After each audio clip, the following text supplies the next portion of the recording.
გაინტერესებს განსხვავებული აზრის მოსმენა, მნიშვნელოვანი მოვლენების ანალიზი, გამოცდილ წამყვანებთან და კომპეტენტურ სტუმრებთან ერთად. ის, რაც აუცილებლად უნდა იცოდეს შენს ქვეყანაში თუ მსოფლიოში მიმდინარე პროცესებზე. ნახავ და მოისმენ მხოლოდ აქ, საქართველოს ტალღაზე. გამოიწერეთ ჩვენი არხები და გვისმინეთ სოციალურ ქსელში, YouTube-ზე, Facebook-ზე და TikTok-ზე. მოძებნე საქართველოს ტალღა. ადამიანი, ეპოქა, მოვლენა, კანონი. ჩვენი გენეტიკური კოდი სამართლიანობას ეძებს, როცა ირგვლივ უსამართლობაა. დისკუსია, რომელსაც დასასრული არ აქვს. როგორები ვართ ჩვენ დღეს ისტორიის წინაშე? ვართ თუ არა კანონმორჩილი საზოგადოება, რაც გვასწავლის განვლილი ისტორია და რისთვის უნდა ვიყოთ მზად, როცა კანონი ხან სამართლიანია, ხან უსამართლო. საბოლოოდ რას ვირჩევთ? ადამიანის მიერ დაწერილ კანონს თუ დროის სამართალს? გადაცემა დროის სამართალი. ყოველ კვირას 19 საათზე. დაიწყე აზროვნება დღეს.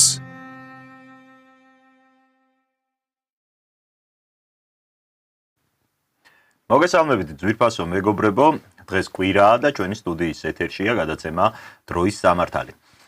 მე კი მის სამყარო თენგოლმანიძე გახლავართ.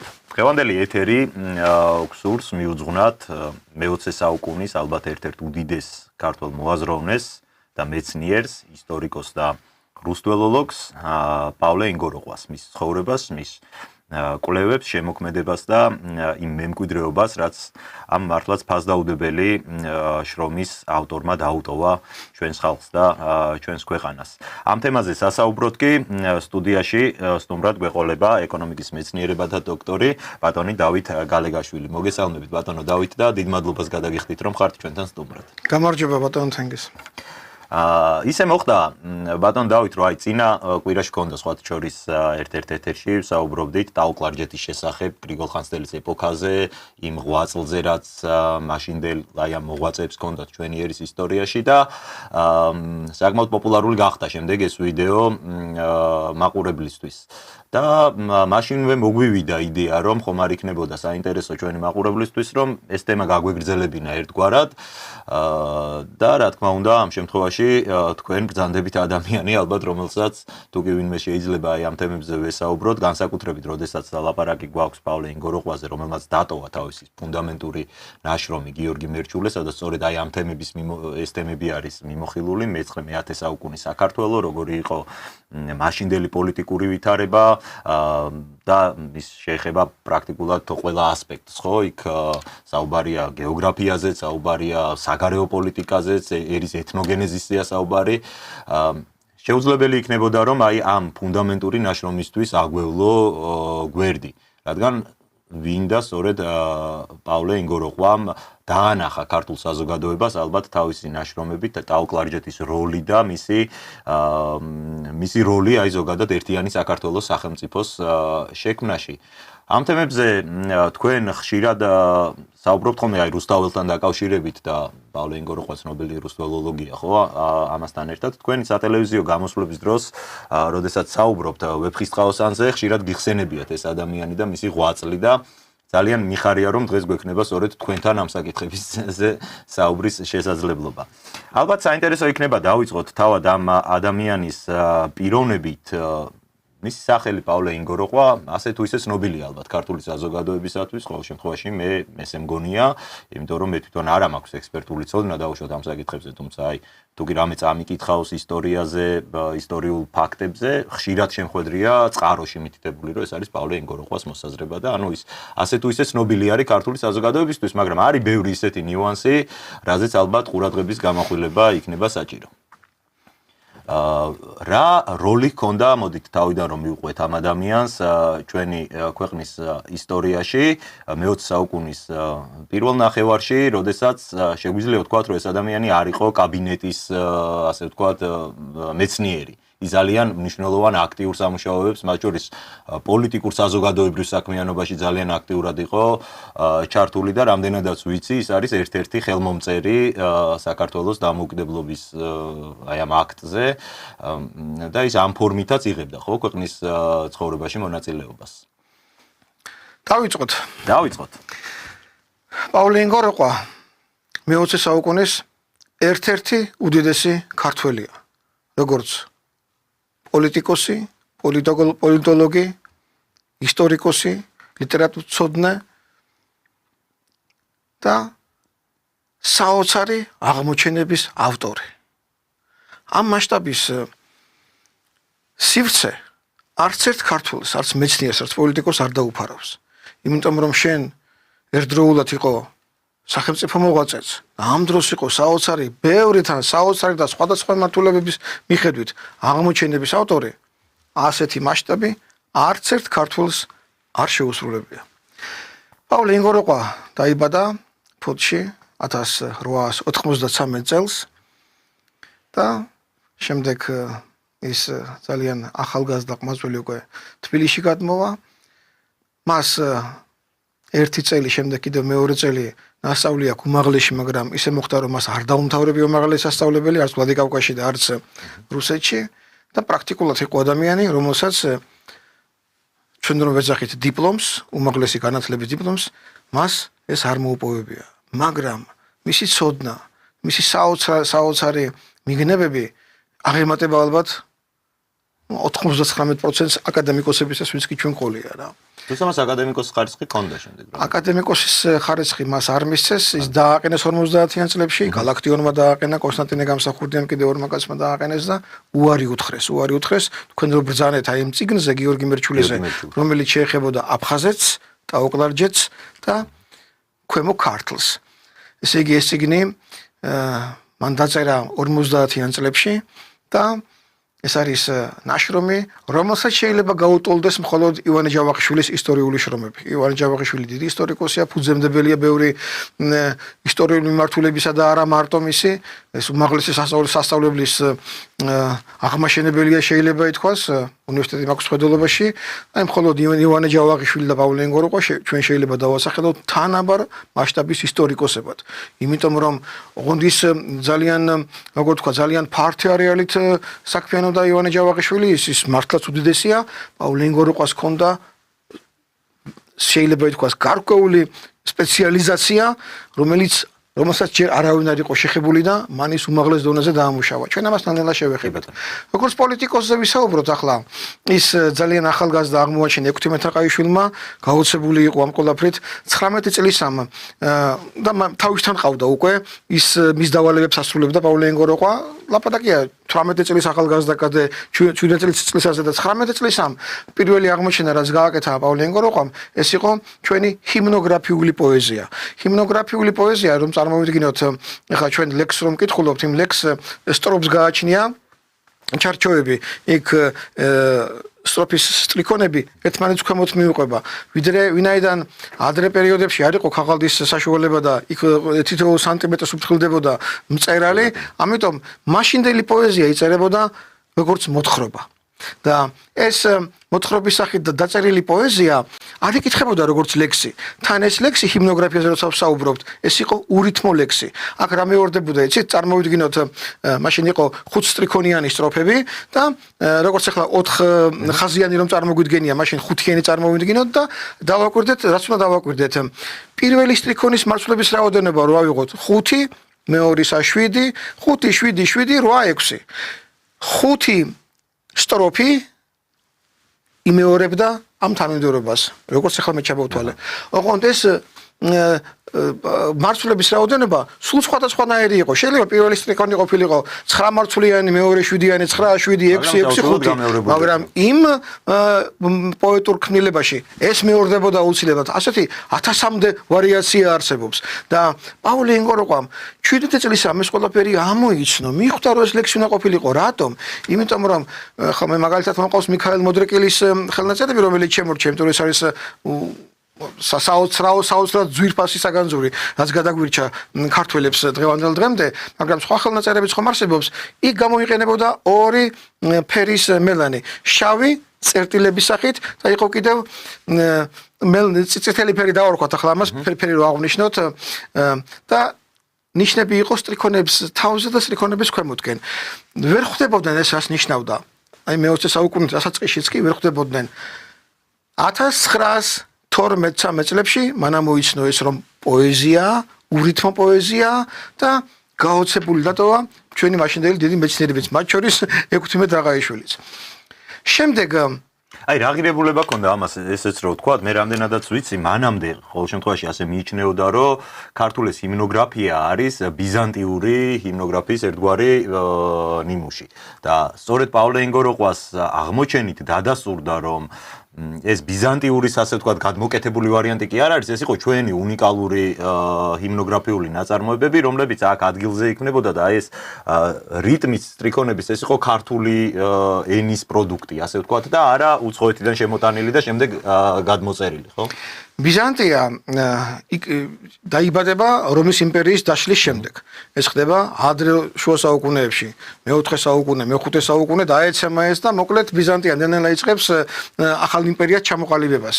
პავლე ინგოროყვამ გარდა ჰიმნოგრაფიული პოეზიისა, ქართლის ცხოვრებაში აღმოაჩინა ასეთი პასაჟები, რომელიც ასევე ლექსია. ეს უკვე საერო ლექსები არის, რომელიც ძველი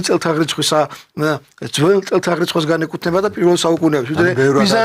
ვიდრე ბიზანტია დაიბადებოდა. ამიტომ ჩვენ ამას ასე შევხედავთ. ბიზანტია არა თუ ბიზანტიური, ეს არის აბსოლუტურად დამოუკიდებელი ფენომენი ქართული პოეზია. ამ შემთხვევაში რითმის გარეშე ვლაპარაკობ პოეზიაზე, მაგრამ გარდა ამისა, 1913 წლის შემდეგ გავა 40 წელიწადი. 1953-ში ცნობილი ჩვენი მეცნიერი იყო ბატონი გედევან ხელაია, ეხლა ხაც გარდაიცვალა, მაშინ ის ახალგაზრდა ბიჭი იყო და უკვე უფროს პავლე ინგოროყვასთან როგორც ახალგაზრდა კაცი მეგობრობდა და მას პირველს გაუზიარა 1953 წლის 2 იანვარს რომ აი ამ ჰიმნოგრაფიულ პოეზიაში, რომელიც მან შავი წერტილებით ამოიცნო, რომ ეს სტროფები არის როგორც ლექსი, ასეა დაწერილი ურითმო ლექსი. მან აღმოაჩინა, რომ ის ნიშნები, წითელი ფერით დაწერილი, ეს მუსიკალური ნიშნებია. დღესაც კი საქართველოში მუსიკალურმა სამყარომ არავინ არ იცის, რომ ეს ამოხსნილია. 1300 საგალობელი, მანგან 800 ეკუთვნის მიქაელ მოდრეკილს, რაც გადარჩა მიქაელ მოდრეკილის წიგნიდან და კიდევ 8 ხელნაწერია, ნაწილი საქართველოშია შენახული და ის მუზეუმებშია, სვანეთში არის, თბილისში არის. წვირმის სახელი ქვია მაგალითად სვანური სოფელ სადაც გადაინახა კინტრიშის სახელობის, რომელიც აჭარაში აღმოაჩინეს მე-20 საუკუნეში, არის ათონის მთაზე და კიდევ სინას მთაზეა ეს გადარჩენილი ეს ხელნაწერები, სულ 9 ხელნაწერია შემორჩენილი. პავლე ინგოროყვამ გაშიფრა და გაშიფრა რა? ბიზანტიელებს თუ ჰქონდათ ეგრეთ წოდებული ნევმები, ნევმა ეს არის, აი რომ წარმოვიდგინოთ, ჩვენ წერთ ასონიშნებით 33 ასონიშანი გაგვაჩნია ანბანში, მაგრამ ეგვიპტელებს და შუმერებს ჰქონდათ იეროგლიფები, იმათ ლურსმული დამწერლობა. ეს იეროგლიფები საჭირო იყო 600 ცალი ჰქონდათ. ნუ პირობითად ძირითადი რაც იყო 600 იეროგლიფი ჰქონდათ ეგვიპტელებს და ერთი მაგდენი ლურსმული ნიშანი კიდე შუმერებს, მაგრამ ჩვენ ხო 600 ნიშანს ასო ანბანში არ ვიყენებთ, 33 ყოფნიც არა. აი ნევმა წარმოიდგინეთ ეს მუსიკალური იეროგლიფია, რომ აიღო რამოდენიმე ბგერა პასაჟი, მუსიკალური პასაჟი, იმას ეს ნევმა განმარტავს. ჩვენთან როგორც ნოტები. ნოტებს ჩვენთან ნოტებია, იქ იეროგლიფებია. ჩვენთან დოდან დომდე რედან რემდე რო წარმოვიდგინოთ, ჩვენ გვაქვს სანოტო სისტემა, ბიზანტიელებს ნევმები ჰქონდათ. კათოლიკეებს ნევმები გააჩნდათ მაშინ იმ საუკუნეებზე ვლაპარაკობ. ნოტები გააჩნდათ ბერძნებს ანტიკურ ხანაში, ძველ წელთაღრიცხვისაში. ოღონდ იმათაც აქვთ როგორ გითხრათ, ეს ნოტები არის 23 ერთეული ნოტია, 3 ოქტავა აქვთ გაერთიანებული. ოქტავა 8 საფეხურიანი არის. დო, რე, მი, ფა, სოლ, ლა, სი, დო, 8 საფეხურია. იმათ აქვთ 23, ანუ 3 ოქტავა ეტევა ამაში. ჩვენ გვაქვს 1 ოქტავიანი, დოდან დომდე, ან რედან რემდე, ან მიდან მიმდე ეს დამოკიდებულია იმაზე, ყოველ ჰიმნოგრაფიულ ტექსტს და საგალობელს, რომელიც ჩაწერილია და შემონახულია, იმას მითითებული ქონდა ეს ხმაკილოები, კილო ხმა ერქვა. ბერძნულად ეს შეიძლება იყოს ლიდიური, ფრიგიული, დორიული, მოკლედ იქ ასეთ სახელები აქვს. ჩვენთან პირველი, მეორე, მესამე, მეოთხე. თუ თქვათ იყო პირველი ხმა, ეს არის რედან რემდე. თუ იყო მეორე ხმა, მიწერილი თავშია რა, ხმაკილო, მეორე მაგალითად. ესე იგი ეს არის მიდან მიმდე და ასე შემდეგ. მაგრამ 4 ნიშანი ამ 8 მთავარი ძირითადი მუსიკალური ნოტისაა. ჩვენს ტექსტებში მიქაელ მოდრეკილთანაც 4 ეწერა ზემოთა, სტრიქონის ზემოთ, წარმოვიდგინოთ ეს არის სტრიქონი, 4 ეწერა ზემოთ, 4 ქვემოთ.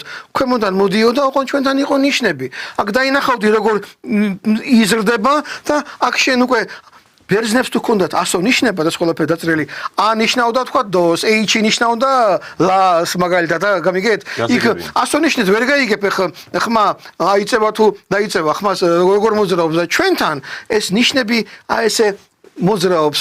უკვე შენ ასო ნიშანი აღარ გჭირდება. ხედავ ხმა მაღლა მიდის თუ დაბლა ჩამოდის.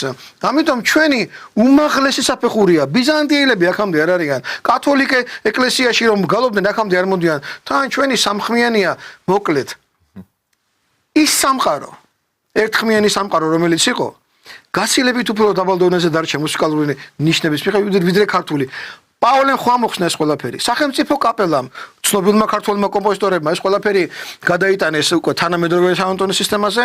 კაპელამ სიონის ტაძარში შეასრულა, ოქროსპონში ტელევიზიის საზოგადოებრივი არხის ოქროსპონში ეს ყველაფერი ინახება და შემდეგ ეს ყველაფერი გაიგზავნა და ჩვენ თხოვოთ თქვენს რეჟისორს თუ შეიძლება ეს ეკრანზე გამოაჩინეთ. აი ეს არის იუნესკოს ჟურნალი 1962 წლის მაისისთვისა. აი აქ 5 ენაზე დაიბეჭდა პავლე ინგოროყვას ტექსტი. როგორ ამოიცნო მან ქართული სანოტო სისტემა და შემდეგ ეს ყველაფერი აჟღერდა კიდეც იუნესკოს რადიოში. ნუ ეხლა შეგვიძლია უკვე დავხუროთ კიდეც წარმოვიდგინეთ რაზეა საუბარი. ეხლა მე უცებ დასაწყისში დავიწყე, მაგრამ გადმოვედი ნოტებზეც რომ რაც თქვენ მკითხეთ პოეზიაზე ამით დავასრულე, მაგრამ ახლა გავაგრძელოთ გზა. პირველი მსოფლიო ომი დაიწყო. მე 13 წელზე ვყვებოდი და 13 წელს მერე 14 წელი დადგა. პირველი მსოფლიო ომია. რუსეთის იმპერია შემდეგ ინგრევა ამ მსოფლიო ომის შემდეგ. საქართველოს დამოუკიდებელი ხდება. პავლე ინგოროყვა არის ერთადერთი არა, რა თქმა უნდა იყო, მაგრამ ეს არის გამორჩეული 20 წლის ბიჭი, 24 წლის ბიჭი, ყველაზე მეტად მცოდნია საქართველოს საზღვრებისა. ის მონაწილეობდა კონსტანტინოპოლში ჩავიდა 1918-ში მოლაპარაკებები არის, ტრაპიზონში ჩავიდა მოლაპარაკებები არის, კავკასია როგორ უნდა გაიყოს, ჯერ საბჭოთა კავშირი არ შექმნილა. რუსეთის იმპერია დაშლილია იქ სამოქალაქო ომი მიმდინარეობს და საქართველოს შეხვდა მაშინ მოიპოვა შეიძლება დავარქვათ ახლა ასეც ეს მენშევიკური მთავრობის დროზე მაქვს საუბარი, დამოუკიდებლობა საზღვრებზე მიდის დიდი ჯაბაასი, კავკასია იქნება ეს თუ ევროპა იქნება თუ რა იქნება, თურქეთი იქნება თუ რა იქნება, მოკლედ ტასიაობა ამაზე ყველაფერზე. ყველაფერს ინტერესია. და ისიც კი მოხდა რომ როდესაც რუსეთის იმპერიის დაშლის შემდეგ ლენინმა ბრესტ-ლიტოვსკის ზავს მოაწერა ხელი დასავლეთ რუსული იმპერიის ტერიტორიები დაუთმო იქ ევროპელებს. ასევე ლენინმა ათათურქთან ხელი მოაწერა ხელშეკრულებას, რითაც მან დათმო საქართველოს და სომხეთის ტერიტორიები, ლაპარაკია ბათუმის ოლქზე და ყარსზე, ის რაც სომხეთისა იყო. და მოკლედ დამთავრდა ეს პირველი მსოფლიო ომი, დამთავრდა ჩვენი მენშევიკების მთავრობაც გაიქცა და ათათურქი უკვე ხელისუფალია თურქეთში. რუსეთში უკვე კომუნისტური პარტია არის, ლენინის ხელმძღვანელობით და თურქებმა დააყენეს საკითხი, თქვენ რომ ხელი მოგუწერეთო, მიმართავენ ლენინის პირდაპირ ეს საქართველოს ტერიტორია, მაზნიაშვილმა რომ გაათავისუფლა იმ მომენტში, დატოვეთო და რაც ჩვენია, ჩვენ დაგვიტოვეთო. ეხლა მე მინდა მოგახსენოთ შემდეგი რამ. აჭარის დანარჩუნება 5 ძირითად მოვლენას ემყარება. ეს არის აჭარის ქართველობა, იქაურმა ქართველებმა გადაწყვიტეს რომ ჩვენ გვინდა დედა საქართველოსთან ყოფნა. მაშინდელი ხელისუფლება აჭარის ქართველობისა, მემედ დაბაშიძე, ხიმშიაშვილები და კიდევ სხვა ეს გამოჩენილი ქართველები, რომლებმაც უთავეს ამ საქმეს, რომ ჩვენ აჭარას გვინდა დედა საქართველოსთან ყოფნა. შემდეგ ეს არის მაზნიაშვილი, შემთხვევითობა იყო, ხო? მაგრამ მაზნიაშვილმა საოცარი გმირობა ჩაიდინა, ის რაც გადარჩენილი იყო, მე შევიკები ტოვებენ საქართველოს, აქ ლაპარაკი არა, უკვე დამხობილია, წითლები შემოდიან და ისინი გადიან, მოკლედ არეულობა არის, პატრონი აღარ აყავს სახელმწიფოს, ჯერ არ შემოსულა საბჭოთა რუსეთი არ შემოსულა ბოლომდე, ისინი გარბიან და მაზნიაშვილმა ის შეკრება შეიძლება შეკრება, ცოტა წითელ არმიელებიც მიახმარეს მას და ის გააკეთა რაც ყველამ ის რომ გააკეთეს ეროვნული გმირია. და მეოთხე ფაქტორი არის ის, რომ როდესაც ლენინი ეკითხება სტალინს რა უქნა თუ რა გავაკეთეთო ხელი მოწერილი გვაქვს და როგორ მოვიმოქმედეთო გვჭირდება თუ არ გვჭირდება ბათუმიო და გვჭირდებაო მაგრამ რა უნახდნენ არისიან იმათმა ამიტომ შედგება კომისია თურქულ მაშინდელი აი სომხეთის საქართველოს და აზერბაიჯანის რესპუბლიკები ჯერ არ იყო მაგრამ აი ეს ტერიტორიების ხელისუფალნი უკვე წითელი გაწითლებული ხელისუფლებაზე ლაპარაკი მათი მონაწილეობით მოკლედ საბჭოთა კავშირი უნდა იქმნება უკვე ხელმნა მოეწეროს და თურქეთთან ლაპარაკობენ აჭარაზე და ყარზე. ამ კომისიაში შეიყვანეს პავლე ინგოროყვა. და მარტო პავლე ინგოროყვა ვიცოდა ის ფაქტი და რომელი ფაქტი 1828 წელს. როდესაც რუსეთის იმპერია უკვე საქართველოს შეერთებული ყავს კიდევ იერთებს და იერთებს სხვადასხვა ძველ ქართულ ტერიტორიებს მაშინ ახალციხიდან განდევნეს თურქები და აი სამხრეთ საქართველოს შემოიერთეს და მაშინ განდევნეს აჭარიდანაც. ოღონდ რუს გენერალს ხელშეკრულების ხელი რომ მოაწერეს რომ აი ეს აჭარაც უნდა შესულიყო რუსეთის იმპერიაში ჯერ კიდევ ეს გუბერნიებიც არაა შექმნილი ინფორმით როგორც რევოლუციამდე რო იყო შექმნილი თურქებმა ასეთი რამ უთხრეს რომ აქ რომ ჩვენო ჩოლოქი გვიწერიაო ეს ჭოროხს ნიშნავსო მოატყუილეს რუსმა რა იცოდა ჭ და ესასოები როგორ იყო ქართულში და როგორ იყო თურქულ ენაში ხო ერთ-ერთი ასოებით იწერებოდა მაგრამ ის ხო ქართული ასოები ასო ნიშნები არ იწერებოდა რა ამიტომ ასე შეიყვანეს შეცდომაში რუსი გენერალი თორე ჯერ კიდევ 1828-ში აჭარა უკვე უნდა რუსეთის იმპერიაში შეერთებოდა ანუ დედა სამშობლოსთან ყოფილიყო შემოერთებული ეს გადაეწია 50 წლით 1878-ში უკვე მოხდა ეს ამბავი მაგრამ ის 50 წელი ის ისევ თურქეთის შემადგენლობაში დარჩა ოსმალეთის შემადგენლობაში აი კომისიის წევრმა პავლე ინგოროყვამ მან იცოდა მარტო ეს საკითხი და კომისიასაც დააყენა რომ ის თემა რომელიც ჯერ კიდევ მაშინ ქონდა რუს გენერალს ხელი მოწერილი და თქვენ რომ შეცდომაში შეიყვანეთო იქ ჩოლოქი კი არ იგულისხმება არამედ ჭოროხი იგულისხმება ამიტომ ეს საზღვარი ჭოროხზე უნდა გადიოდესო იგივე ჩოლოქი იგულისხმებოდა ლენინისა და ათათურქის ხელმოწერილ დოკუმენტშიც ოღონდ ეს ჩოლოქ არ ნიშნავს ამ მდინარეს რომელიც ინკომუნთან არისო არამედ ჭოროხში უნდა ყოფილიყოსო ასე რომ მეხუთე ფაქტორი მე რა ჩამოვთვალე ხუთი ფაქტორი რომ არა აჭარელი ხალხის სურვილი რომ არა მემედაბაში ზედა კიდევ ის თანამებრძოლები რომ არა სტალინმა რო დაარწმუნა ჩვენ ბათუმი გვჭირდებაო მილსადენებზე რო არის სოფლიოში დღეს ერთი ამბავი მაშინ ერთი მილსადენი იყო მარტო ბაქოდან ბათუმში მოდიოდა ნავთობსადენი მეტი სოფლიოში არც კი იყო ხო ანუ ბათუმი დაუმტკიცა რომ გვჭირდებაო ჩვენ ეს ყველაფერიო და ლენინმა თქვა მაშინ რა ვქნათო და რა უნდა ვქნათო და არ იცოდა რა უნდა გაეკეთებინათ მაზნიაშვილი კიდევ ერთი ფაქტორი და პავლე ინგოროყვა აი ეს ხუთი ფაქტორია იმიტომ რომ საქართველოს აჭარა დღეს თავის გულში ყავს ჩახუტებული ისე როგორც აჭარას საქართველოს ბატონ დავით ძალიან საინტერესო არის რა მომენტი ეს ადამიანი პავლე ინგოროყვა იყო ცნობილი თავისი ნაციონალისტური შეხედულებებით მათ შორის ამ თემას შევეხებით ჩვენ რომ გამოსცემდა კიდეც ჟურნალს რომელიც დაუხურეს სწორედ აი ამ მოტივით შემდეგ უკვე ბოლშევიკებმა რომ ზედმეტად ნაციონალისტური ნარატივები არის ეს ადამიანი მათ შორის იყო საქართველოს დამოუკიდებლობის აქტზე ხელმომწერი ის იყო მოქმედი პოლიტიკური მოღვაწე ასე ვთქვათ იმ პერიოდში მაშინ როდესაც მთელი იმ პერიოდის აი ეს პოლიტიკური ელიტა გაიქცა ემიგრაციაში ეს ადამიანი რჩება საქართველოში აი ეს ფაქტი როგორ შეგვიძლია ახსნათ რა ის ვერ გრძნობდა საფრთხეს პირობი ხო შეუძლებელია რომ მაშინ მას ეს საფრთხე არ რატომ გააკეთა ეს არჩევანი რა მუბიც გაამისკენ რატო არ გაყვა დაუშვათ მენშევიკებს ემიგრაციაში ეს არ იყო იმ ტიპის მოღვაწე როგორ ვთქვათ ქაქუცა ჩოლოყაშვილი მართალია ბრძოლებში მონაწილეობდა ოღონდ მენშევიკების თავრობის დროს აი ახალციხესთან ბრძოლები რა იყო თურქებთან ნაპირადად მონაწილეობდა მონაწილეობა მიუღია მას ეს კარგადაა გახსრილი ერთ ციკშია გახსრილი მაშინდელ ავტორებს ახლა ზუსტად არ შემეშალოთ არ დავასახელებ ეს ახალგაზრდა ბიჭია როდესაც შემოდის წითელი არმია ორჯონიკიძის მეთაურობით თბილისში ის კაც მონაწილეობს იქ ისეთი მდგომარეობაა რომ მოკლედ აი როგორ თქვა ეს არ იყო სამხედრო პირი მაგრამ ეს იყო გულანთებული ქართველი კაცი, ახალგაზრდა კაცი, რომელიც ასეთ მოვლენებში მონაწილეობას იღებდა. მაგრამ ის პერიოდი 20-იანი წლები ჯერ კიდევ, აი, ქაქუცას რაზმში არ ყოფილა, კი ბატონო, მაგრამ აი ეს თავისუფლად მოაზროვნე ხალხი ჯერ კიდევ ხელშეუხებელი იყო. უკვე 30-იან წლებში დახვრეტენ პაოლო იაშვილს და სხვა თავისუფალ მოაზრეებს, მიხეილ ჯავახიშვილს და სხვებს.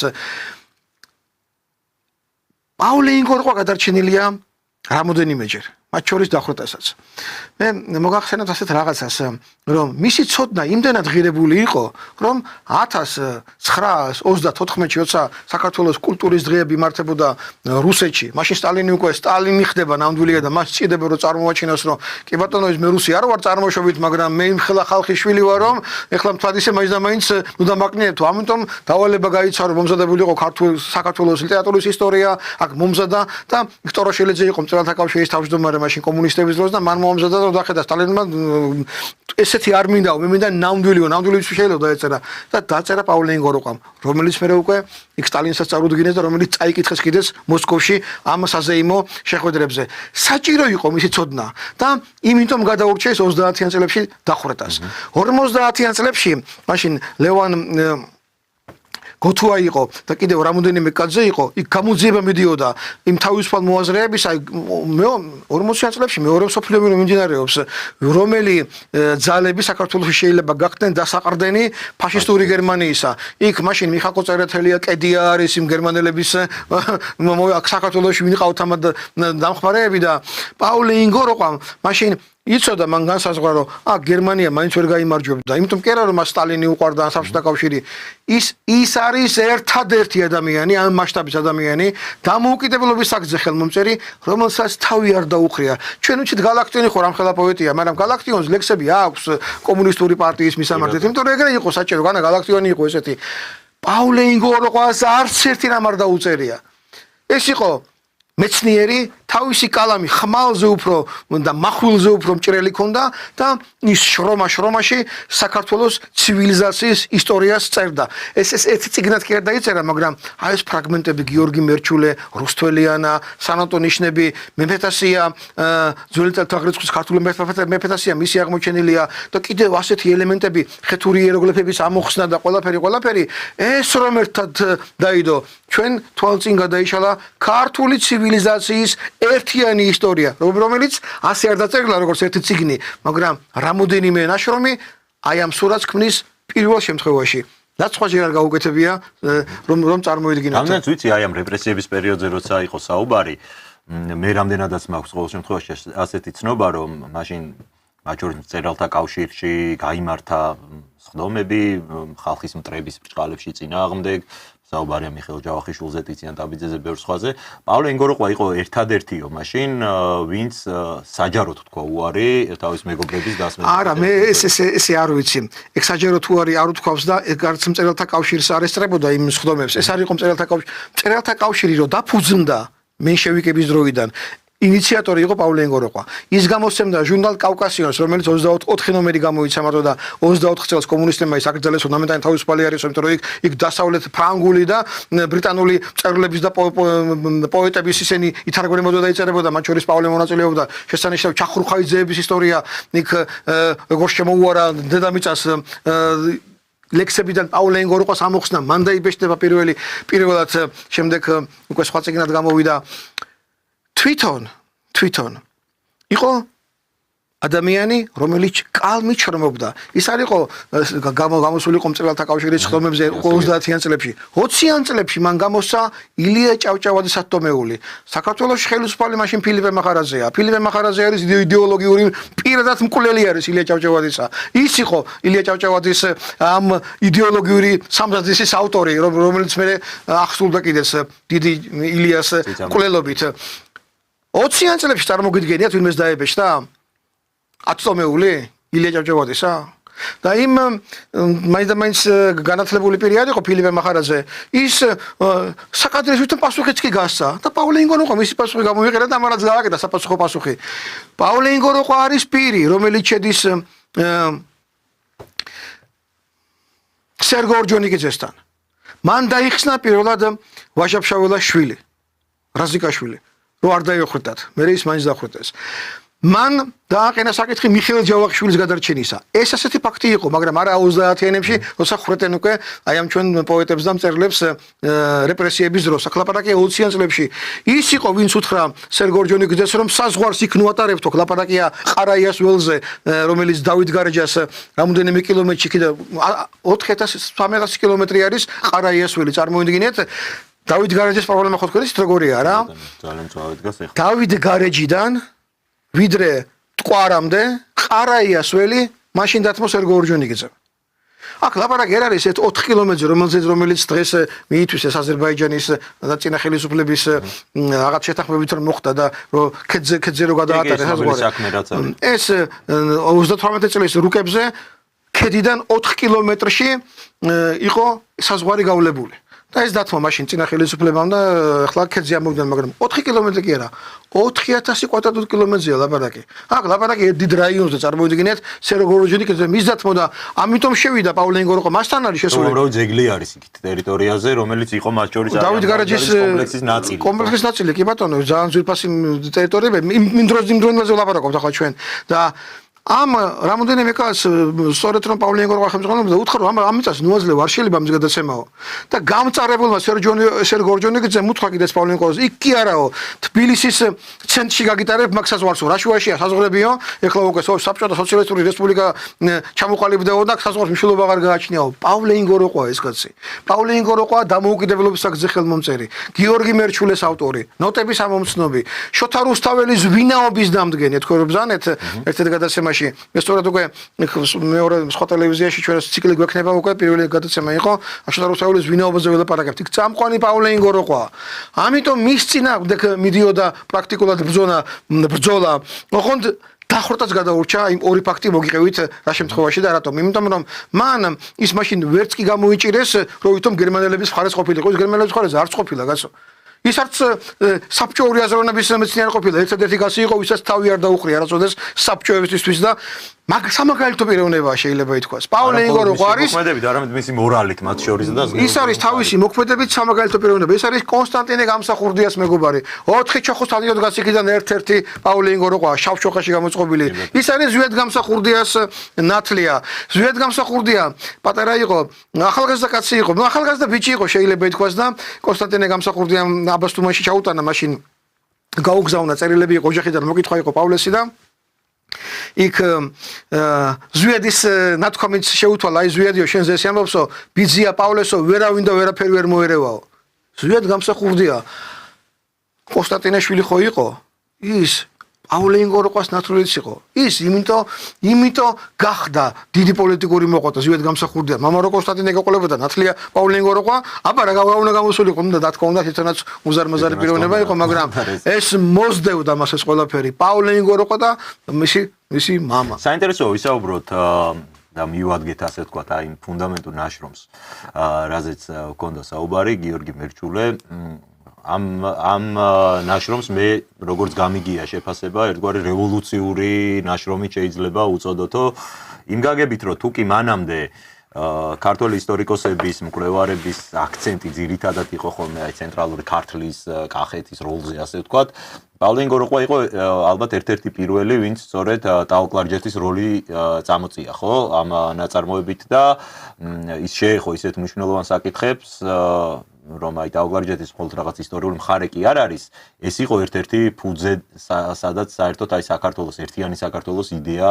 დაიბადა და მან მართლაც აი ამ ფუნდამენტურ ნაშრომში ეს ყველაფერი თუმცა რა თქმა უნდა ეს ამ ნაშრომის ასე ვთქვათ ნაწილი შეეხება მათ შორის აფხაზეთსაც აფხაზი ხალხის გენეზის მათ როლს საქართველოს ისტორიაში რაც შემდეგ ბევრისთვის სადავოდ არის გამხდარი.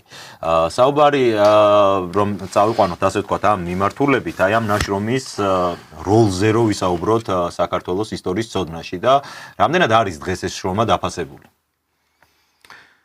გიორგი მერჩულე დაიწერა 50-იან წლებში. ის მისი თავები 50-ში, 51-ში, 59-შიც იბეჭდებოდა ქართულ ჟურნალში, ნათობში და 55 წლის დასაწყისში გამოიცა წიგნად. ის წიგნი იყო 1000 გვერდიანი წიგნი. პირველი ნახევარი პოლიტიკური მხარე, რომელიც შეეხებოდა აფხაზეთს, ტაო-კლარჯეთს და ქართლს, ქვემო ქართლს, იყო პირველი 500 გვერდი პირობითად ახლა. მეორე ნახევარი ეს იყო ჰიმნოგრაფია, რომელიც მან აღმოაჩინა 30 წელით ადრე, რომელიც მე თქვენ უკვე გითხარით. 1000 გვერდიანი წიგნი. ეს წიგნი იყო იმ ხელა მოვლენა 55 წლიდან დაწყებული საქართველოში, რომ დღეს ხო სუფრა როგორ იხსნება ქართული მშვიდობის სადღეგრძელო ითქება, ღვთისადიდებელი ითქება, ну გააჩნია ახლა რომ არის თამდა, რომელ კუთხეში ვარ. მაშინ სუფრა გიორგი მერჩულეს წიგნის დღეგრძელობით იხსნებოდა. მასშტაბი მონუმენტური. ეს საოცრება, ეს თქვენ გეგონოს პავლე ინგოროყვა ვერსიებზე ლაპარაკობს და რაღაცას მოსაზრებებს გვიზიარებდეს.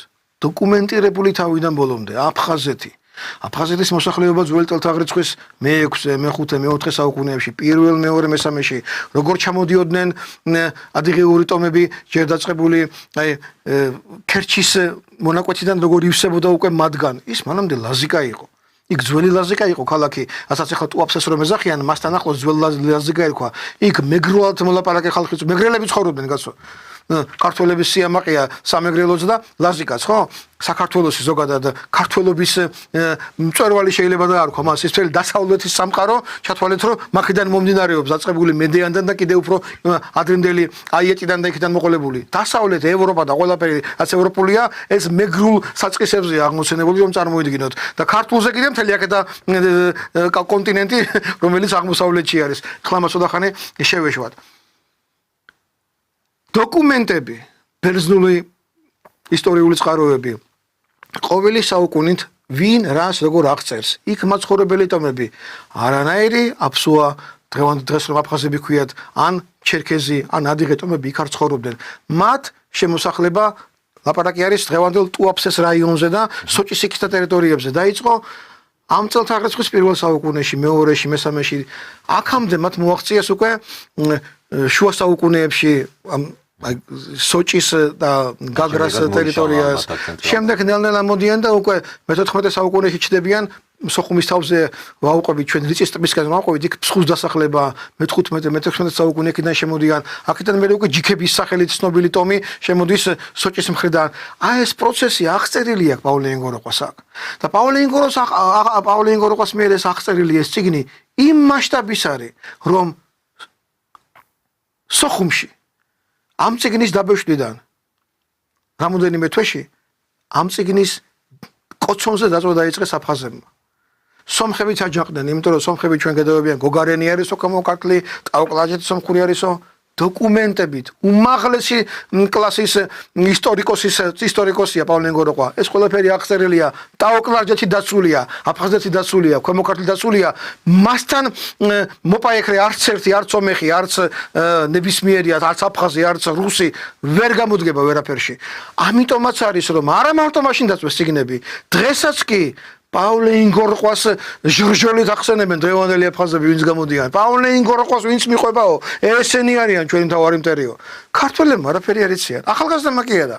რამოდენიმე ისტორიკოსი აქვს ეს საკითხული და იმ ისტორიკოსებიდან კიდე ბევრი არ აღიარებს პავლე ინგოროყვას. რატომ? იმიტომ რომ ამოიცანი რუსთაველის ვინაობა. დარჩნენ ჩვენი დიდი ისტორიკოსები ამის გარეშე. ამოიცანი ნოტები. რატო არ იციან ნოტების ამბავი მუსიკოსებმა? ეს კომუნისტების დავალება პავლე ინგოროყვა, რომელმაც დამოუკიდებლობის აქ ხელი მოაწერა. არც ერთი ნაშრომი არ უნდა გაჟღერებულიყო, ეს დიდი ნაშრომი არის.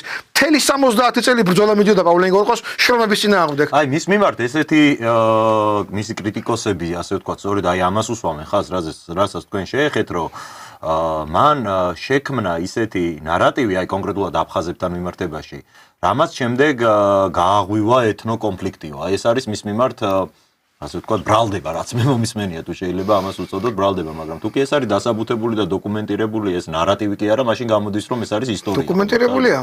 ეხლა წარმოვიდგინოთ რომ თქვათ რომ არ ვაწყენინოთ მაგალითად ჩვენს მეზობლებს სომხებს და აზერბაიჯანელებს და თქვათ რომ თბილისი ეს არის დაფუძნებული სომხების, აზერბაიჯანელების და ქართველების მიერ და თქვათ რომ არ გაბრაზდნენ ისინი ნარატივი არ შემოვიტანოთ რომ არ თქვათ ახლა ბატონო ისეთი რამ რომ ისინი გაბრაზდნენო. სწორი მიდგომა არის. ვისი დაფუძნებულია? ასე თუ დაუთმეთ, ალბათ ყველაფერი უნდა დაუთმოთ. ის მაგიტოა, მაგაზია ლაპარაკი, კაცო, შენ სიმართლე თქვი. აქ ლაპარაკი იმას, აქ ეთნოკონფლიქტი დაშვაშია, კაცო. არასოდეს არ უთქვავს პავლე ინგოროყვას, რომ ვინმე აქედან გაასახლებოდა, ვინმე აქ არ უნდა ცხოვრობდესო. ისტორიამ როგორც მოიტანა, ისე მოიტანა, მაგრამ ეს იმას არ ნიშნავს, რომ იმ უნდა გაგაგდო შენ. იქ მაცხოვრებელი და იმ ადგილის მკვიდრი მოსახლე. ის თუ ცხოვრობს 500 წელიწადია და ქართველ თუ ცხოვრობს 3000 წელიწადია, ეს იმას კი არ ნიშნავს, რომ რომელიმე უნდა დატოვოს ეს ტერიტორია. ლაპარაკი ერთმანეთს პატივისცემ, მაგრამ ის რომ გეუნება ეს აფხაზური არისო. აფხაზური მარტო იმაზე კი არ ლაპარაკობენ, იმათ მადა აქვთ მოსული. სამეგრელო სიქაურია უკვე და მარტო ეს კი არა. ქუთაისი უნდა დედაქალაქად. ქუთაისი ატვაცხატებენ იმის ძმაო, აიეტიო და კიდევ აფსაროსიო, კაცო. აფს რახან წერია, ესე კი აფსო არისო. აფსაროსიო, მედიას ძმა არისო აფხაზიო. ესე აფხაზეთი იყო ქუთაისიო. დაუთმოთ მაშინ. უნდა დაუთმოთ. და აქ ჩვენ ხომ ტყუილს არ ვამბობთ არა? პავლე ინგოროყვა ტყუილს ხო არ ამტკიცებდა და დოკუმენტებით მოყავს თუ კი შენ გადმოსული ხარ კაცო. და ჩვენ პატივს გცემთ. მაგალითად პავლე ინგოროყვას ჰქონდა მთელი პროგრამა შემუშავებული, აი თურქ მესხებს რო ეძახიან. როგორ უნდა მომხდარიყო იმ მართლაც მესხური წარმოშობის, ბევრი მართლა მესხური წარმოშობის გათურქებული ხალხის ცხოვრობდა. როგორ უნდა ყოფილიყო სკოლა დაწყებული და ყველაფერი დაწყებული, იმათი გადმოქართველება, როგორ ვინც იყვნენ იქ დაბრუნება. ანუ ის ასე უყურებდა ამ ყველაფერს, ის არ ამბობდა რომ თურქი მესხები გავასახლოთ, ის ამის შემოწინააღმდეგე იყო თუ არა ხო, მე არ ვიცი, მაგრამ ყოველ შემთხვევაში მისი პროექტები ამას არ ითვალისწინებდა რომ გაასახლოთ აქედანო. არც აფხაზებზე არ უკადრებია ეს მათთვის. აქ ჩვენ საუბარი რაზე გვაქვს იცით? ეს მიზეზები დღეს არის ძალიან ჩამომცრობილი. პრაქტიკულად არიან სოხუმის უნივერსიტეტის აფხაზეთიდან წამოსული მეცნიერი, თბილისელი მეცნიერები, რომელიც ეპაექრებიან აფხაზის თვითონ ისტორიკოსებს. მაგრამ ეს არ არის სახელმწიფო დონეზე აყვანილი. იმიტომ რომ ფიქრობენ რომ ეს არ გამოიწვიოს, აქ ლაპარაკი არ არის, უნდა გამოიხატოს პატივისცემა აფხაზების მიმართ. იმ აფხაზებს, ვინც თავის აფსოს ეძახის, უნდა პატივისცემით მოვეპყრათ. ის ძვირფასი სახელწოდებაა მათთვის, ჩვენ მას არ უნდა ვაკადროთ არაფერი. ოღონდ ეს იმას არ ნიშნავს, რომ მათ შერჩეთ სიმართლე უნდა იყოს ქართველების დახოცვა და თავისი სამშობლოდან განდევნა. ჩვენ უნდა მივახციოთ ამას, როგორც უნდა მივახციოთ, სხვისი პატივისცემით, თუ ის ადამიანები ამ პატივისცემას არ მიიღებენ და არც უნდათ რომ მიიღონ, ისტორია ამას ეს შეიძლება ჩვენ თაობას აღარ მოვესწროთ ამ ყველაფერს, მაგრამ ისტორია სამართალს მაინც აღადგენს, იმიტომ რომ ის ეკლესიები, ის ტოპონიმიკა რომელიც არის, ის მეგრულია, კაცო. აფხაზეთი დიდი სამეგრელოა. ეს არ არის მარტო რა თქმა უნდა სვანების დიდი სვანეთის ნაწილიც იყო ქართველების ნაწილიც, მაგრამ ეს სამეგრელოა საბოლოო ჯამში. სამეგრელო იყო, ქუთაისიც სამეგრელო იყო, აგონია თქვენ აი იყო 3000 წლის წინ და ეს მთელი ვიდრე სამსუნით და იმით დამთავრებული, სინოპი დამთავრებული, ეს სულ ლაზურ მეგრული, ეს ჭანურად მოლაპარაკე ხალხია. და ისინი რა არ იმსახურებენ სიმართლეს და მარტო აფხაზები იმსახურებენ თუ რა, რომლებიც სულ რამოდენიმე საუკუნეა რაც აქ ცხოვრობენ.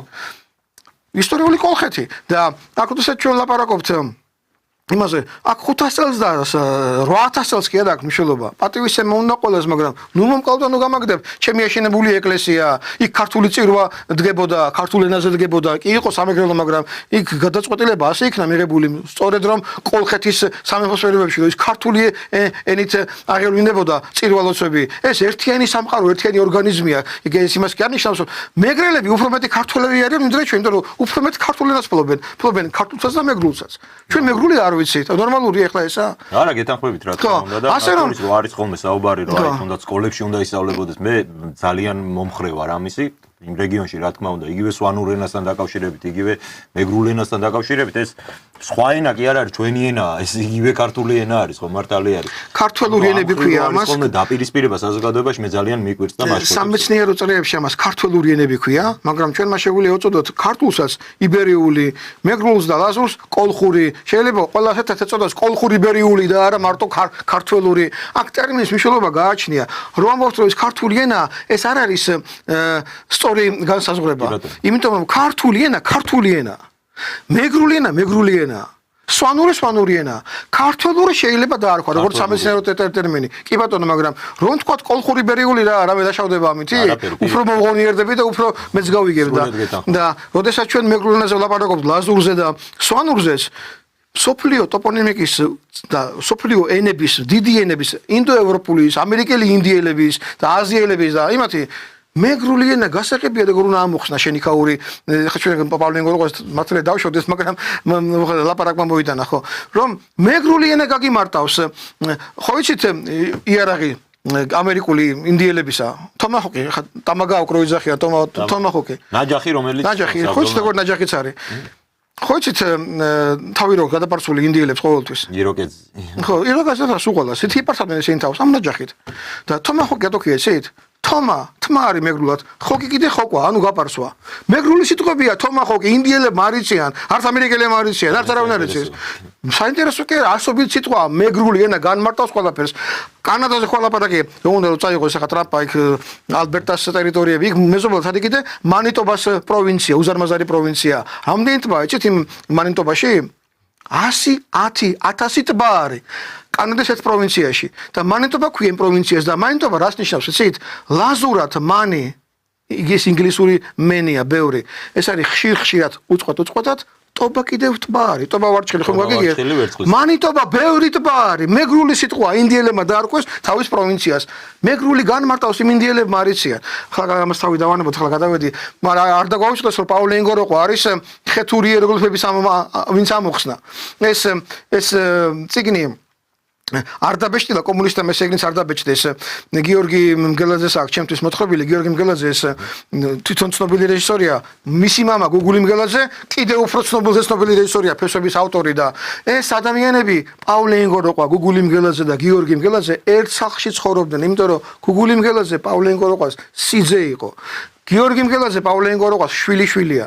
ის ბოლო ადამიანი შეიძლება ითქვას პავლე ინგოროყვა თავის გარდაცვალებამდე ბოლო წელიწადში ელაპარაკებოდა უმხელდა თავის აზრებს გიორგი მგელაძე იყო თავის შვილიშვილთან ის მაშინ იყო 14 წელს იმედი მაქვს ის რომ მოყვება აბაის მოყვება რასაც მოყვება ეს დიდი ქართველების საბუდარია, დიდი ოჯახია. ეს საოცარი ხალხი იბადებოდა ამ სახში, არ ვიცი რა დაანათლა ასეთი ღმერთმა, მაგრამ აქ მოღვაწეობდა პავლე ინგოროყვა, ვერაზეა მათი ბინა. მოღვაწეობდა გუგული მგელაძე, ფესვები და კიდე სხვა ფილმები ხო საოცარებაა.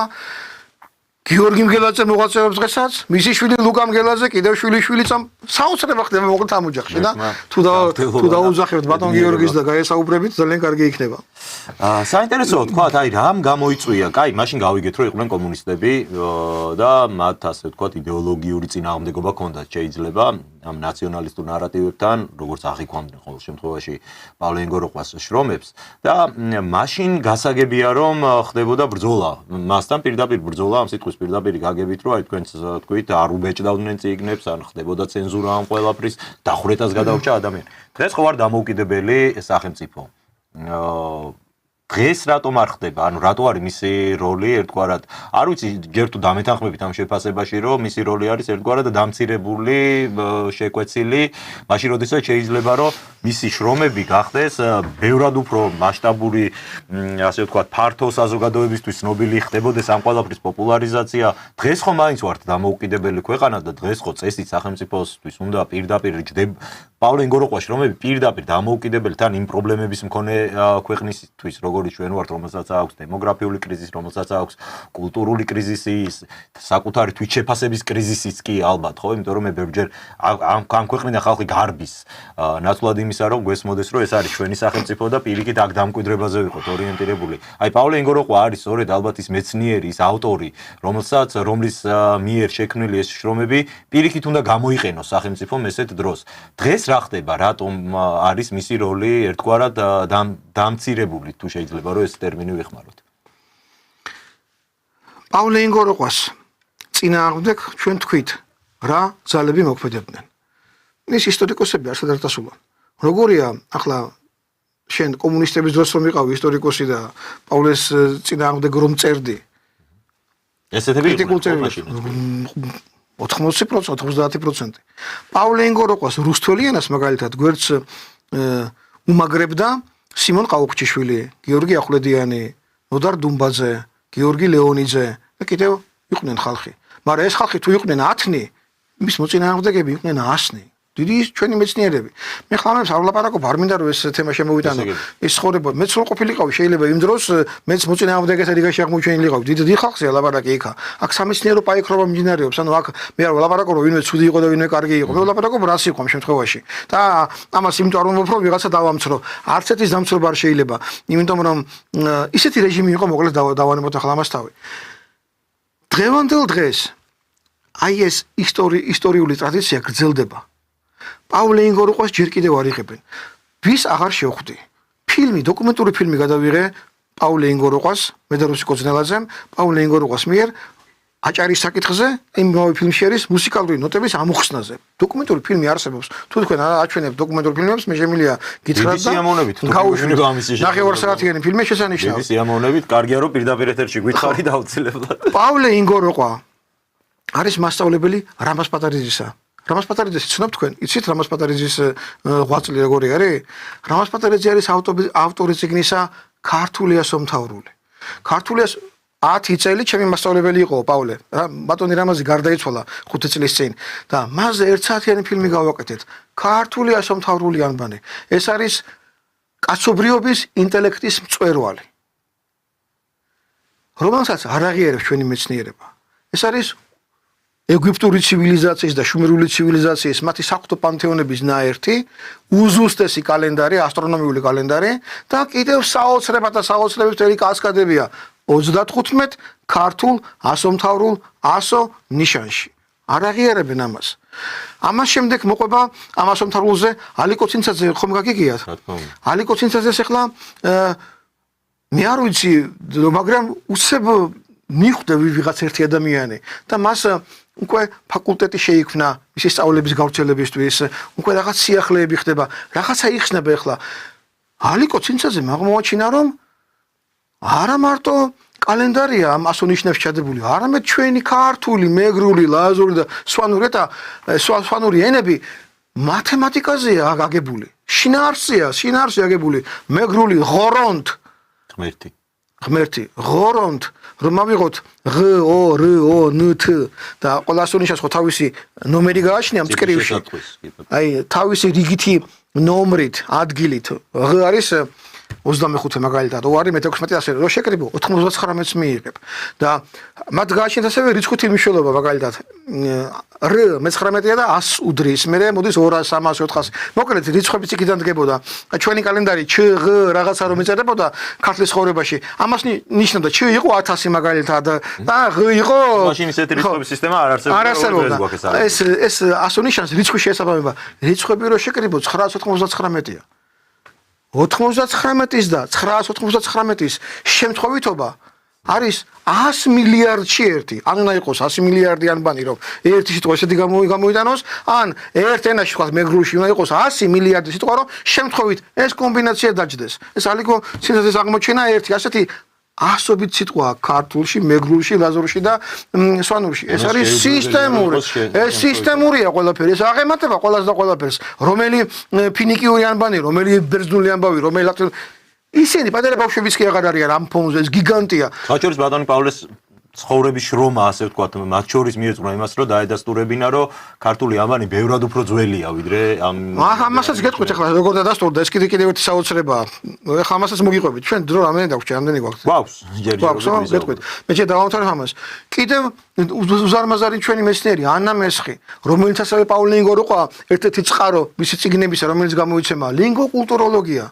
საოცრება ხდება, რა ხდება შუმერში, რა ხდება ეგვიპტეში, რა ხდება ნეოლითურ ხანაში და წინა პალეოლითში და რა ხდება, რა სიტყვა მდგომარეობა არის.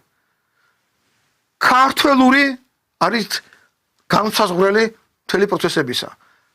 ჩვენ ისტორიკოსებს, მეცნიერებს ვერც კი წარმოუდგენიათ ხანახა როგორ შეიძლება ეს სიმართლე იყოს. ამიტომ როცა ჩვენ ლაპარაკობთ რომ საქართველოს დღეს იდეოლოგია არ გააჩნია და გვინდა რომ საქართველოს სახელმწიფოს, როგორც სახელმწიფოს და როგორც ერს და როგორც უზარმაზარ ცივილიზაციურ მოვლენას გააჩნდეს თავისი იდეოლოგია, ამ იდეოლოგიის საზირკველი, რა თქმა უნდა ილია ჭავჭავაძეა, რა თქმა უნდა ივანე ჯავახიშვილია, რა თქმა უნდა არიან, მაგრამ ერთ-ერთი ქვაკუთხედი, აი ილია ჭავჭავაძის მასშტაბისა, შოთა რუსთაველის მასშტაბისა, სულხან საბასი და კიდევ რამოდენიმე ადამიანი, ვინც აი ხუთეული რომ წარმოვიდგინოთ, ნუ 10-ეული კიდევ თქვა. იქ ერთი პავლე ინგოროყვა უნდა იყოს. იმიტომ რომ თანამედროვე ქართული სახელმწიფოს და მომავალში ჩვენი გადარჩენის იდეოლოგია პავლე ინგოროყვას გარეშე არ არსებობს. ეს ახლა ჩვენ ყველაფერს ვერ ვასწრებთ რომ მოვყვე და ეს არ გამოდის.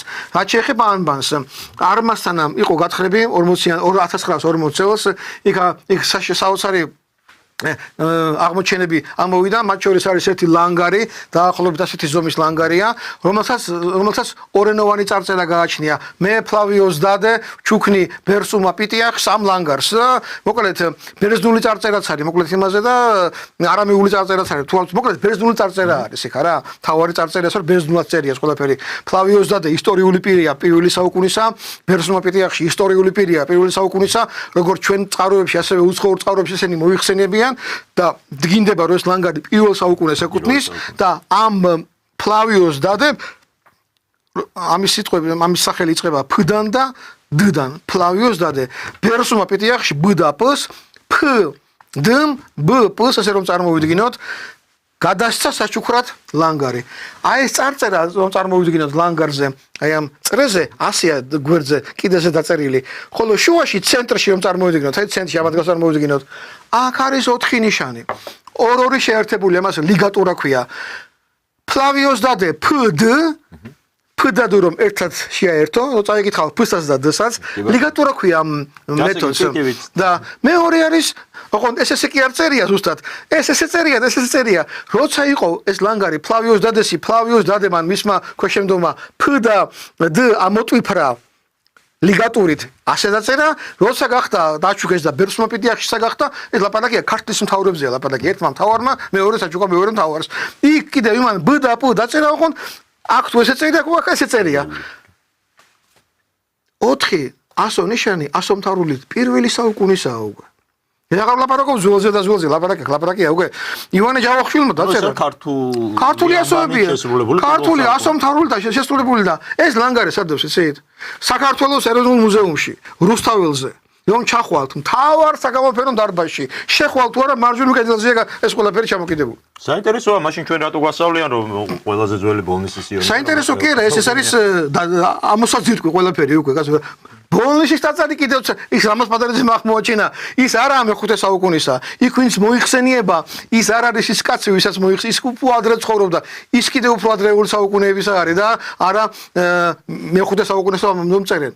მუზეუმში ლანგარი კიდია, ასოები ჩანს, ჩემს 1 საათიან ფილმში, ჩემი და რუსიკოს 1 საათიან ფილმში. ეს გადის ხშირად, რომელსაც ქვია დამწერლობის ისტორია.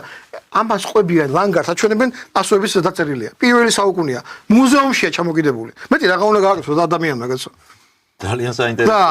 ეს ყველაფერი საქართველოში ხდება, ამიტომ საქართველოში კომუნისტური რეჟიმი არ მომკვდარა საქართველოში. პოლიტიკურ უბედურებას თავი დავანებოთ, ეს აღარც კომუნისტურია და აღარც კაპიტალისტური, ცისონას ვერ გაუგიათ ამ პოლიტიკოსებს სად მდებარეობენ. აქ ლაპარაკია ქართული ეროვნული იდეოლოგია. ქართული ასომთავრული ანბანი. ნამდვილი ქართული ისტორია. შოთა რუსთაველის ვინაობა ეს დაბრუნდება. შოთა რუსთაველი ძალიან მალე. ამას მე კი არ ვაბრუნებ. ჩემი აღმოჩენა არაფერი არ არის აქედან. ჩემი ამოცანა, როგორც ჯარისკაცი დავდგე პავლე ინგოროყვას, რამაზ პატარიძის, ალიკო ცინცაძის, ანა მესხის სამსახურში და რასაც ახლა ჩვენ ვაკეთებთ ერთად, ეს გავაკეთო აწი. აი ბატონო დავით სხვა შორის ერთ-ერთი მომხმარებელი გვიწერს რომ როსტომ ჩხეიძეს აქვსო დაწერილი წიგნი, სწორედ ეს წიგნი ბოტანილი აქვს. აწაჩვენეთ. კი ბატონო, პავლე ინგოროყვას ცხოვრების შესახებ, როსტომ ჩხეიძის ავტორობით ეს წიგნი და სასიამოვნოა, რომ ასე ვთქვათ, მაყურებელმაც გაიხსენა. მოდით ერთ ისტორიას მოვყვები კიდევ. პავლე ინგოროყვას დედამიწაზე ყოფნის უკანასკნელი დღეა, ის გარდაიცვალა. გარდაცვალებამდე ცოტა ხნით ადრე მას პატრიარქმა ილიამ მასთან გააგზავნა ეპისკოპოსი თადეოზი და საჩუქრად ბიბლია გადასცა.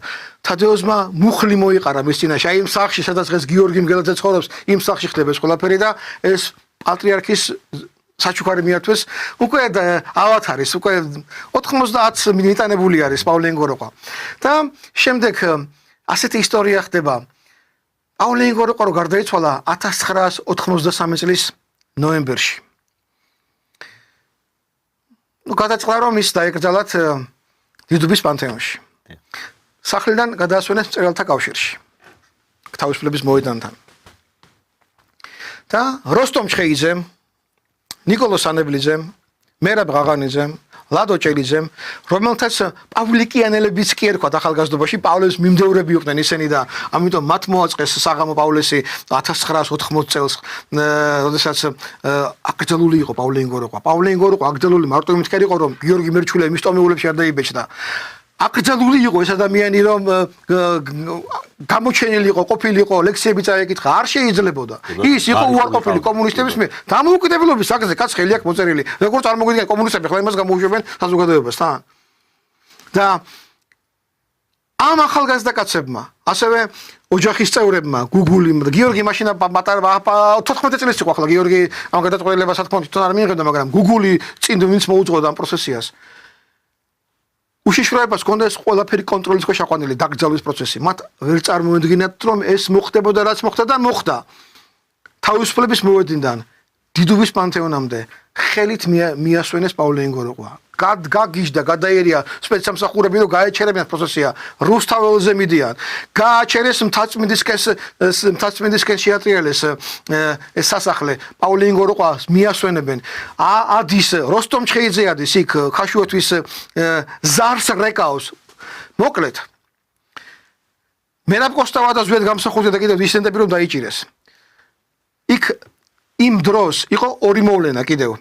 რომელიც გამოხატავდა ქართველიერის სწრაფოს დამოუკიდებლობისკენ. ერთი იყო ანბანის დაცვა, აი ნიკოლოზ ანებლიძე, ჩვენი პარლამენტარი დამოუკიდებლობის აკზე ხელმომწერი, როსტომ ჩხეიძის მეგობარი, ერთ-ერთი კი არა, მე მგონი მთავარი სული ჩამდგმელი ამ მოძრაობისა ის იყო, ეს ხალხია, ეს წრი არის, მერაბ ღაღანიძე, ლადო ჭელიძე, როსტომ ჩხეიძე, ნიკოლოზ ანებლიძე. აი ეს 14 აპრილი ენის დაცვა და პავლე ინგოროყვას დაკრძალვა 1993-ში. ეს ორი მოვლენა უსწრებდა წინ საქართველოს დამოუკიდებლობისთვის ბრძოლას უკვე 80-იანი წლების ბოლოს. ეს იყო დიდი სახალხო მოძრაობები, ანბანის დაცვაც და პავლე ინგოროყვას დაკრძალვაც. გახდა ეს ერთგვარი სიმბოლო, მე ეს სიმბოლოებია ყველაფერი. ეს შეიძლება პირდაპირ ვერ დავაკავშიროთ, ეხლა მაინც და მაინც მაგრამ მუხტს სულს ეროვნულ აი ეს ამოფრქვევა ეროვნული ძალისხმევისა ამ ორ მოვლენაში გამოჩნდა. მრავალათასიან მოვლენაზე საუბარი. ანბანის დაცვის დროს 78-ში და პავლე ინგოროყვას დაკრძალვის დროს 20 ნოემბერია თუ არ ვცდები 83-ში, აქაც ასობით და ათასობით ხალხი მიაცილდა პავლე ინგოროყვას თავისუფლების მოედნიდან ვიდრე დიდუბის პანთეონამდე. ეს განისვენებს დღეს. წინ მიუძღოდა ამას გიორგი და ბატონი გუგული, უძვირფასესი კაცი ბატონი გუგული მგელაძე. წარმოუდგენელი კაცი. ფესვების ავტორი, ჩემთვის ეს არის ყველაზე დიდი რეჟისორი მთელ მსოფლიოში. ფესვების ავტორი ნომერ პირველი რეჟისორია. ალბათ ამ ფილმს წრემლების გარეშე რა ვიცი, მე ყოველ შემთხვევაში დღემდე არ შემიძლია რა. რამდენი უყურეთ ამ ფილმს? რამდენი ძალიან ბევრი, ჩემი საყვარელი. წრემლები ხომ მოგდიეთ? ყოველ ჯერზე. ყველა მასე ვართ. ყველა მასე ვართ ქართველები.